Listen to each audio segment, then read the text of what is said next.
سلام دوستان عزیز، خوش اومدید به این کانال. باز هم یک ویدیوی دیگه که در این ویدیو میخوام یکی دو تا غزل دیوان حافظ رو براتون بخونم با آشنا بشیم با نحوه خوانش غزلیات حافظ شیرازی.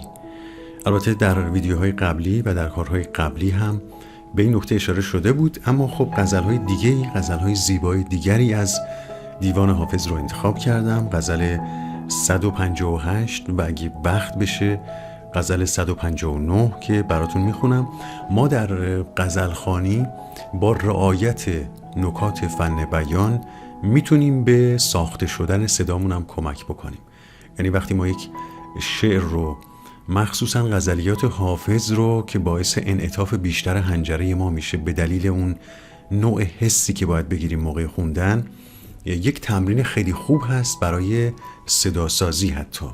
یعنی هم باعث میشه لحن ما زیبا بشه و هم به مرور زمان یک تمرین برای ساخته شدن اندام صداساز و اندام گفتاری ما. خب میریم سراغ غزل 158. نوع گفتارمون، نوع خوانشمون، سرعتمون، حسگیریمون، همه اینها مهمه و باید مو به مو رعایت بشه این نکات.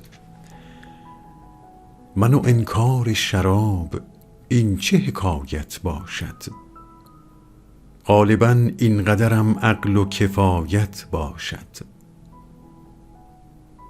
تا به غایت ره میخانه نمیدانستم، ورنه مستوری ما تا به چه غایت باشد. باید نوع خوانشمون، یعنی اونجایی که سوالیه، اونجایی که اندرزه، اونجایی که تعجب، اینا رو باید رعایت کنیم. نهیب، ترس، زاهد و عجب و نماز و من و مستی و نیاز، این رو باید یه دم بگیریم و با یک بازدم این یک مصرع رو بریم جلو. یعنی بینش اگر شما نفسگیری رو انجام بدید شکل خوبی به خودش نمیگیره. پس نفسگیری ما در خوانش انواع متون به ویژه شعر خیلی میتونه مهم باشه. ما باید سعی کنیم بین دو مصرع نفسگیری رو انجام بدیم، یا حتی بین دو بیت اگه بتونیم البته نفسمون جواب بده. بهترینش همون بین دو مصرعه و جاهایی که ما میتونیم با یک در واقع بخش سوالی یه مکسی رو ایجاد کنیم، اجازه بدیم به مخاطب راجع به اون فکر بکنه، بعد بریم سراغ بخش بعدی اون مصرع. مثل کجا؟ من و انکار شراب، اینجا میتونیم نفس بگیریم. این چه حکایت باشد، اینجا دوباره میتونیم نفس بگیریم. پس نفسگیریمون در متنخوانی باید به جا باشه. اگر به جا نباشه شکل خوبی به خودش نمیگیره اون خوانش ما. پس بریم دوباره سراغ بیت سوم که میگه زاهد و عجب و نماز و من و مستی و نیاز. یه تک میریم جلو اینجا رو. تا تو را خود زمیان با که عنایت باشد، زاهد و عجب و نماز و من و مستی و نیاز. نفس، یه دم. تا تو را خود زمیان با که عنایت باشد. پس نفسگیری رو فراموش نکنید، به جا باید باشه و برای اینکه نفس کم نیاریم آخر یک بیت بین دو مصرع حتما باید نفسی تازه کنیم و ریه هامون رو پر از هوا کنیم بدون اینکه صدای نفسگیریمون هم بیاد. چون وقتی که پادکست باشه صوتی خیلی شکل خوشایندی نداره که صدای نفسهای ما بین ابیاتی که میخونیم و کلمات و حروفی که ادا میکنیم شنیده بشه به گوش مخاطب. یه مقداری ناخوشاینده. زاهد در راه به رندی نبرد معذور است، عشق کاری است که موقوف هدایت باشد. زاهد در راه به رندی نبرد معذور است. برای اینکه شکل خوبی بگیره خوانش ما مجبوریم کشش رو در حروف و کلمات و واژه ها و آواها رعایت بکنیم.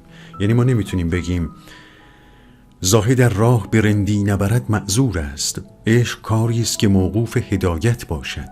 ببینید کوتاه کوتاه شد دیگه، و شکل خوبی به خودش نگرفت. یعنی ناخودآگاه باعث شد سرعت ما هم بره بالا. برای اینکه سرعت ما متعادل بشه یه مقدار این کشش آواها و واژه ها رو رعایت میکنیم. پس میشه زاهد در راه به رندی نبرد معذور است. مکس بین 2 ثانیه 1.5 تا 2.5 ثانیه مکس میکنیم. عشق کاری است که موقوف هدایت باشد. من که شبها ره تقوا زده ام با دف و چنگ، این زمان سر به ره آرم چه حکایت باشد. حسگیریتون هم مهمه. وقتی که ما در واقع اون معنا و مفهوم شعر رو متوجه بشیم خیلی بهتر میتونیم حس بگیریم و خیلی بهتر میتونیم احساس خودمون رو به زیبایی تمام به مخاطبمون انتقال بدیم. اما اگه معنای شعر رو نفهمیم، معنای هر حالا متنی که میخوایم بخونیم رو متوجه نشده باشیم، خب طبیعتا نمیتونیم حس خوبی بگیریم و به زیبایی اون مطلب رو ادا بکنیم و انتقال بکنیم به مخاطب و انتقال بدیم به مخاطب خودمون. دوش از این قصه نخفتم که رفیقی میگفت، حافظ ار مست بود جای شکایت باشد.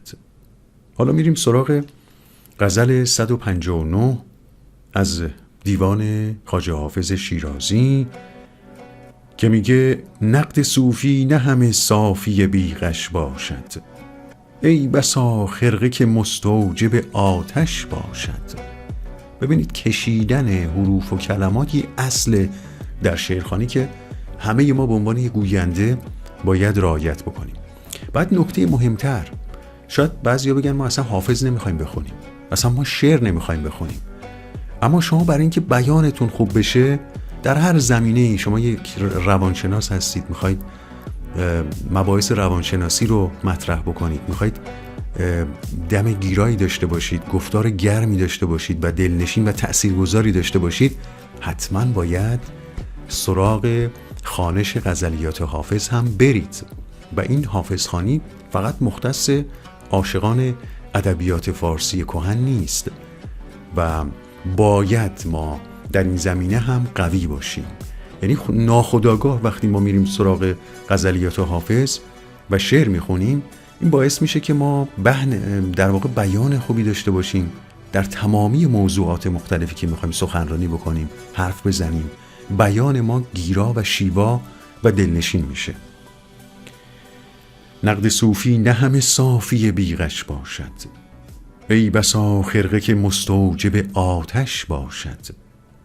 صوفی ما که ز ورد سحری مست شدی، شامگاهش نگران باش که سرخوش باشد.